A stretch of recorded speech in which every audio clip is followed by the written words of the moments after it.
Hello दोस्तों, मैं OP Verma complete education में आपका स्वागत करता हूं। दोस्तों, इस वीडियो में हम लाए हैं उपसर्ग का पार्ट 2, जो कि किसी भी परीक्षाओं के दृष्टिकोण से बहुत बहुत इंपॉर्टेंट है। तो चलिए दोस्तों, शुरू करते हैं इस वीडियो में उपसर्ग का पार्ट 2। और हाँ दोस्तों, वीडियो शुरू करने से पहले आप लोग मेरे चैनल को सब्सक्राइब कर दीजिएगा और बेल आइकन का घंटी दबा दीजिएगा, ताकि हम जो भी वीडियो अपलोड करें उसका नोटिफिकेशन आप लोगों के पास पहुंच जाए। तो आइए दोस्तों, स्टार्ट करते हैं इस वीडियो में उपसर्ग का पार्ट 2। आइए दोस्तों, इसमें हम जानेंगे हिंदी के उपसर्ग। देखिए, हिंदी के जो उपसर्ग होते हैं वो कितने होते हैं? 13 होते हैं। ठीक है, आप इसमें हम जो बताएंगे वो पूरा हिंदी के उपसर्ग कौन कौन से हैं, उनका प्रयोग, उसका अर्थ क्या होता है और उस उपसर्ग का प्रयोग करके कैसे हम शब्द बनाते हैं, ये हम आपको बताएंगे। और हाँ, एक बात ध्यान दीजिए दोस्तों, फिर से हम आप लोगों को रिवाइज कर दे रहे हैं। आप एक चीज ध्यान दीजिएगा, जैसे क्या होता है, कोई भी उपसर्ग यदि हम किसी भी शब्द में लगाते हैं तो उस शब्द का कोई ना कोई अर्थ जरूर रहता है। ठीक है, यदि अर्थ, उस शब्द का अर्थ नहीं रहता है तो वो उपसर्ग उस शब्द में नहीं लगेगा। एक बात ध्यान रखिएगा, जैसे हम क्या बताए थे कि शब्द जो होता है वो दो प्रकार का होता है, एक सार्थक शब्द होता है और एक निरर्थक शब्द होता है। सार्थक शब्द का मतलब जिसका कोई अर्थ होता है, निरर्थक शब्द का मतलब कि जिसका कोई अर्थ नहीं होता है। तो निरर्थक शब्द को काट दीजिए, आपको सार्थक शब्द को ही लेना है, यानी कि ऐसे शब्द जिसका कोई ना कोई अर्थ निकलता हो। उसी शब्द के पहले हम क्या लगाते हैं? उपसर्ग लगाते हैं। बात समझ में आ गया? यदि बाय द वे मान लीजिए कि आपको मूल शब्द जो दिया है उसका अर्थ नहीं पता है, तो आप उपसर्ग जब लगाते हैं तो उपसर्ग लगाने के बाद यदि वो कोई ऐसा शब्द बन रहा है जिसका कोई अर्थ हो, तो वहां पर भी वो उपसर्ग सही है। ठीक है, वहां पर भी वो उपसर्ग लगाए। जैसे बहुत सारे शब्द होते हैं, तो क्या हम इतने ज्ञाता थोड़ी ना है कि सभी के सभी शब्दों का अर्थ समझ जाएंगे या हम जानते हैं।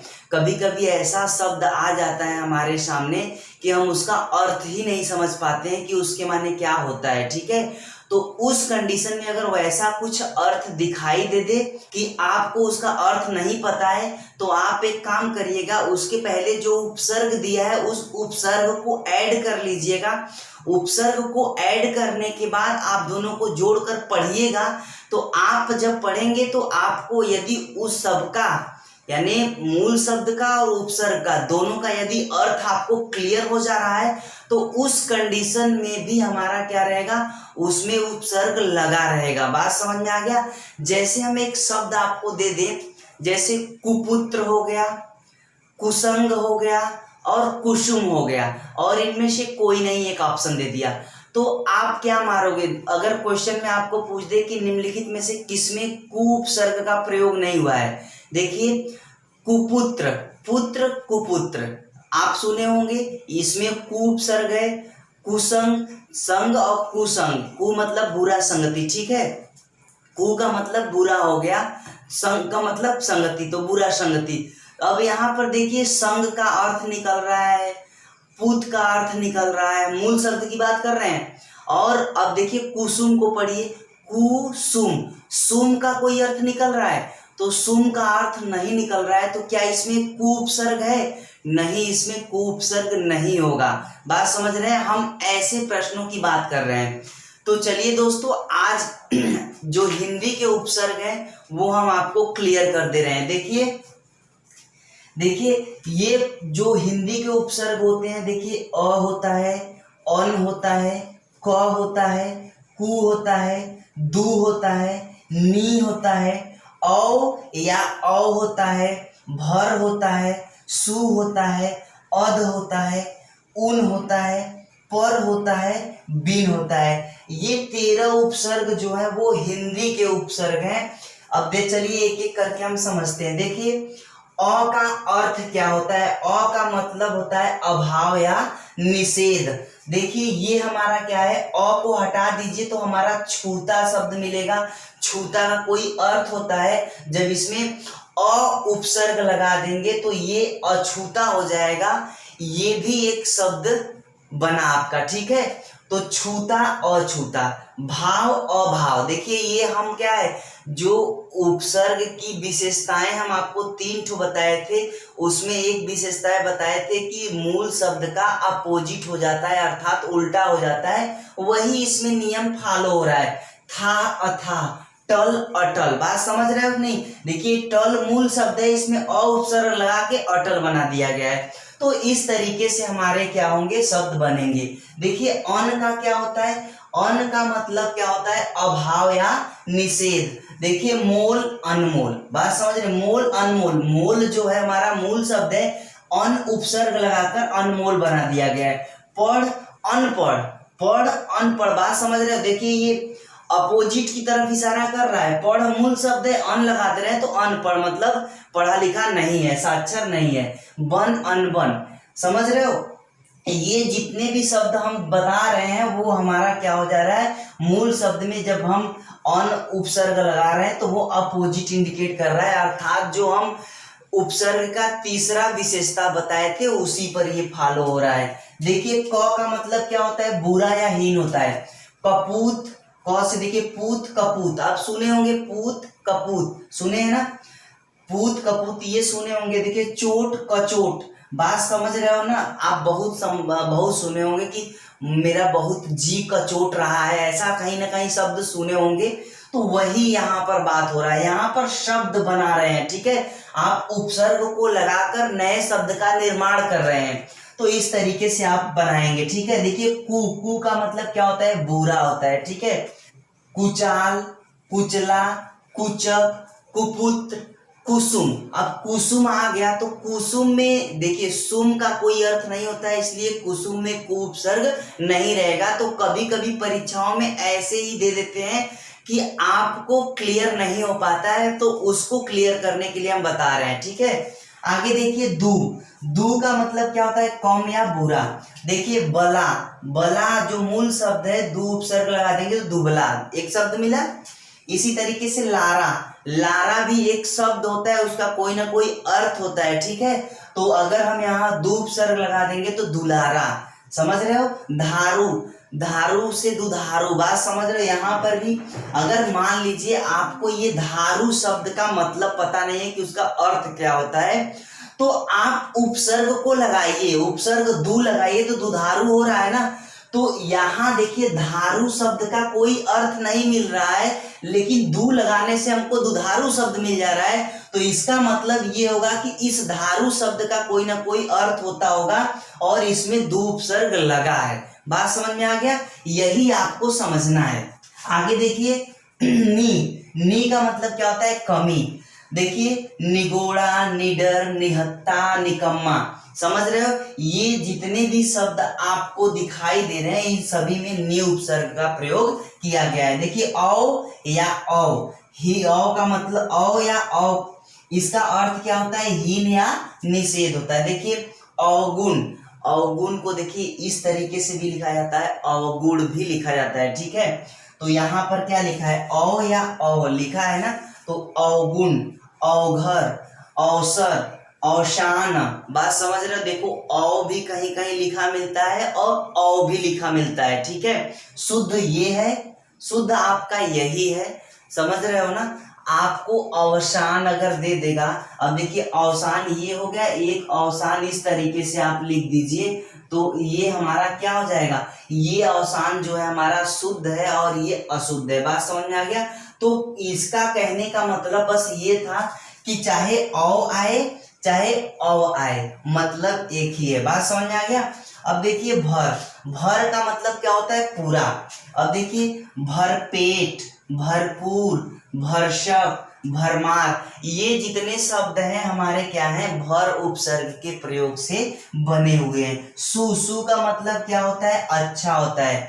तो सु का मतलब अच्छा, देखिए यहीं पर सुविचार, सुविचार की जगह कुविचार, कु मतलब बुरा होता है, तो सुविचार, विचार कैसा है, सु मतलब अच्छा है, ठीक है। तो ये सु इसमें उपसर्ग हो जाएगा, विचार जो है मूल शब्द हो जाएगा, तो दोनों को मिलाकर सुविचार बन रहा है, तो इसका मतलब अच्छा विचार। तो ये आपका क्या हो जाएगा, उपसर्ग सु का प्रयोग इस शब्द में है। सुडोल, सुजान, सुफल, सुघड़, इन सभी शब्दों में सु उपसर्ग का प्रयोग किया गया है। आगे देखिए, अध, अध का मतलब क्या होता है, आधा होता है, अध पका, अधमरा, अध कच्चा, इस तरीके से जो शब्द होगा सभी के सभी शब्द में क्या होंगे, और मतलब अध उपसर्ग का प्रयोग किया गया है। देखिए उन, उन का मतलब क्या होता है, एक कम, समझ रहे हो, उन का मतलब क्या होता है, एक कम। जैसे ये 29 लिखा है तो 30 से एक कम, बात समझ रहे हो, 30 से एक कम। 39 यानी 40 से एक कम, समझ रहे हो। 59 यानी 60 से एक कम। 69 70 से एक कम। इस तरीके से आपको जो जितने भी 29, 39, 49, समझ रहे हो, 59, 69, ये जितने भी शब्द आएंगे सब में उन उपसर्ग का प्रयोग हुआ है। आगे देखिए, पर, पर का मतलब क्या होता है, पराया, मतलब दूसरा या फिर बाद का भी बोल सकते हो। देखिए परलोक, परोपकार, परसर्ग। अब आप कहेंगे यहाँ पर, ध्यान सुनिए, आपको ये लगेगा कि यहाँ पर तो नहीं आ रहा है, परो आ रहा है, तो ठीक है कोई बात नहीं। आप परोपकार का जब संधि विच्छेद करेंगे तो पर धन उपकार बराबर क्या होता है, परोपकार। तो ये हमारा जो जो ओ का मात्रा है इसमें से हट जाएगा, ठीक है। तो ये जब इस, ध्यान दीजिए, जब हम परोपकार का संधि विच्छेद करेंगे तो पर शब्द मिल जाएगा, ठीक है। परसर्ग, इसमें भी क्या है, पर उपसर्ग का प्रयोग हुआ है। देखिए बिन, बिन का मतलब अर्थ होता है बिना या निषेध, जैसे बिन ब्याहा, बिन बादल, बिन पाए, बिन जाने, समझ रहे हो। ये जितने भी शब्द हैं उनमें बिन उपसर्ग का प्रयोग किया गया है। आइए दोस्तों, इसी वीडियो में हम लोग उर्दू यानी अरबी और फारसी के भी उपसर्ग इसी वीडियो में देख लेते हैं, क्योंकि 3 वीडियो में हमको उपसर्ग खत्म करना है, ठीक है। और दोस्तों जो हम तरीका आपको बताए हैं वो 100% सही है, उसको समझ लीजिएगा, आपका कभी जिंदगी में गलत नहीं होगा उपसर्ग। बात समझ में आ गया। आइए दोस्तों, उर्दू, अरबी, फारसी के उपसर्ग को देखते हैं। अरबी फारसी के जो उपसर्ग होते हैं उनकी जो संख्या होती है वो 19 होती है। देखिए यहाँ पर हम एक एक करके समझते हैं। देखिए अल, अल क्या होता है, अल का जो अर्थ होता है वो क्या होता है, निश्चित होता है। देखिए अलबत्ता, इससे जो शब्द बनेगा अलबत्ता, अलगराज, अलमस्त, और भी बहुत सारे शब्द बनेंगे जो कि यहाँ पर बताना संभव नहीं है। बहुत सारे शब्द बनेंगे जिसमें भी अल दिख जाए समझ लो, यदि वो उर्दू यानी अरबी फारसी शब्द है तो 100% उसमें जो अल उपसर्ग है उसका प्रयोग हुआ ही है। बात समझ लीजिएगा, ध्यान से समझिए। दूसरा क्या है, कम। कम का जो अर्थ होता है थोड़ा या हीन होता है। देखिए कमक्ल, कमजोर, कमबख्त, इस तरीके से जितने भी शब्द आएंगे वो हमारे कम उपसर्ग द्वारा ही वो शब्द बना है, ठीक है। आगे देखिए खुश, खुश का मतलब क्या होता है, अच्छा होता है, ठीक है। जैसे खुश नसीब, खुशखबरी, खुशहाल, खुशबू, इस तरीके से जितने भी शब्द होंगे उसमें खुश उपसर्ग का प्रयोग हुआ है। गैर, गैर का मतलब क्या होता है, निषेध होता है। गैर हाजिर, गैर कानूनी, गैर मुल्क, गैर जिम्मेदार, जितने भी शब्द में गैर आ जाएगा उसमें गैर उपसर्ग का प्रयोग किया जाएगा। देखिए दर, दर मतलब दर का जो अर्थ होता है में या भीतर होता है, ठीक है। जैसे दरअसल, दर हकीकत, दर से रिलेटेड जितने भी शब्द आएंगे वो सभी शब्द में दर उपसर्ग का प्रयोग किया गया है। देखिए ना, ना का मतलब क्या होता है, मना करना या अभाव बोल सकते हैं, ठीक है। तो ये हमारा क्या हो जाएगा, नापसंद, नासमझ, नाराज, नालायक, जितने भी शब्द आएंगे इस तरीके से उसमें ना उपसर्ग का प्रयोग किया जाएगा। देखिए फिल या फी, फिल फी का जो अर्थ होता है वो हमारा में या प्रति होता है, ठीक है। जैसे फिलहाल, फी आदमी। देखिए ये जो फी आदमी है ना, ये यहाँ पर देखिए फील या फी, तो फील से कोई शब्द शुरू हो या फी से कोई शब्द शुरू हो, वो दोनों में फील या फी उपसर्ग का प्रयोग हुआ है। ब देखिए, ब का मतलब होता है और या अनुसार, जैसे बनाम, बदौलत, बदस्तूर, बगैर, इस तरीके से जितने शब्द होंगे उसमें ब उपसर्ग का प्रयोग हुआ है। बा का मतलब क्या होता है? शहीद।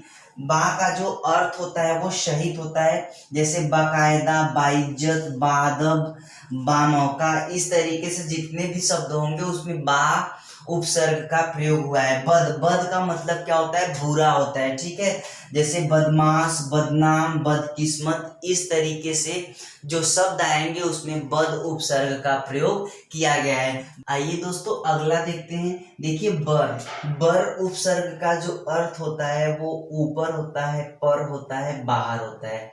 इससे जो बना शब्द होता है बर्दाश्त, बरखात इत्यादि जो शब्द होंगे वो उस शब्द में बर उपसर्ग का प्रयोग किया गया है। देखिए बे का मतलब क्या होता है? बिना, जैसे बेईमान, बेइज्जत, बेचारा, बेवकूफ, इस तरीके से जितने भी शब्द होंगे उसमें क्या रहेगा? बे उपसर्ग का प्रयोग किया गया है। आगे देखिए बिल यानी बिल का मतलब के साथ, इसका जो अर्थ होता है के साथ होता है, जैसे बिल्कुल, बिल वजह, समझ रहे हो? बिन वजह सब लोग बोलते हैं, लेकिन शुद्ध रूप से अरबी फारसी में बिल वजह बोला जाता है, ठीक है। आगे देखिए बिला का जो अर्थ होता है बिना होता है, यानी बिना, बिला वजह, बिला शक, इस तरीके से जितने भी शब्द होंगे उस शब्द में बिला उपसर्ग का प्रयोग किया गया है। देखिए ला का मतलब होता है रहित। ला का जो अर्थ होता है वो रहित होता है, ठीक है। जैसे लापरवाह, लाइलाज, लावारिस, लाजवाब, इस तरीके से जितने भी शब्द होंगे उसमें ला उपसर्ग का प्रयोग किया गया है। आगे देखिए सर का मतलब क्या होता है? जो मुख्य होता है, प्रधान होता है। देखिए जैसे सर का मतलब क्या है, अब देखिए यहाँ सर उपसर्ग के प्रयोग करके सर उपसर्ग का प्रयोग करके कौन कौन से शब्द बनाए गए? सरताज, सरदार, सरकार, सरंजाम, इस तरीके से जितने भी शब्द आएंगे उन सभी शब्दों में सर उपसर्ग का प्रयोग किया गया है। देखिए हम का जो अर्थ होता है समान या साथ वाला, जैसे हमदर्दी, हमराह, हम उम्र, हमदम, इस तरीके से शब्द आपको मिलेंगे।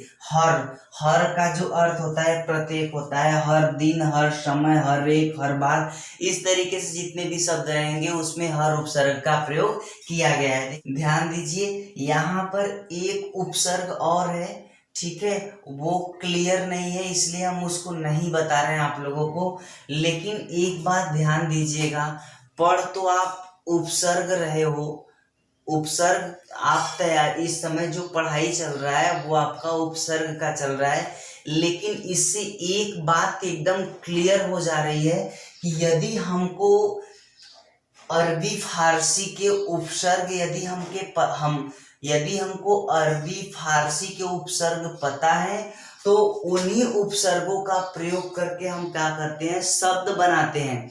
बात समझ में आ गया? अब देखिए, अब ये सब जो शब्द लिखा गया है लापरवाह, लाइलाज, तो ये कैसा शब्द है, मतलब किस देश का शब्द है? अगर आपको बताना है देशज, विदेशज, संकर, समझ रहे हो, तो आप यहाँ पर बता दोगे कि ये शब्द जो है वो विदेशज है, यानी विदेश से आया हुआ शब्द है अपने देश में, ठीक है। अब आपको पूछ दे किस देश का है, तो या तो अरबी फारसी आपको रहेगा ऑप्शन में, तो या तो अरबी आंसर होगा या तो फारसी होगा। हो सकता है दोनों में से कोई एक दे तो आप 100% समझ जाओ कि ये हमारा अरबी है या ये शब्द हमारा फारसी है। कैसे समझोगी? क्योंकि यहाँ पर जो उपसर्ग है वो कौन सा उपसर्ग है? अरबी फारसी के उपसर्ग हैं, तो अरबी फारसी के उपसर्ग का प्रयोग करेंगे तो हमारा जो शब्द बनेगा वो अरबी फारसी के ही तो शब्द बनेंगे। बात समझ रहे हो? जैसे हम पूछ दे कि जैसे लापरवाह कैसा शब्द है, लापरवाह कैसा शब्द है, तो आप समझोगे कि इसमें ला उपसर्ग का प्रयोग हुआ है। तो ला उपसर्ग का प्रयोग हुआ है, तो ला तो हमारा अरबी फारसी में है। अब ऑप्शन में अरबी फारसी दोनों आपको दिखाई दिया, तब तो कंफ्यूजन हो जाएगा, लेकिन अरबी फारसी में से कोई एक रहेगा तो बगैर सोचे आप मार दोगे।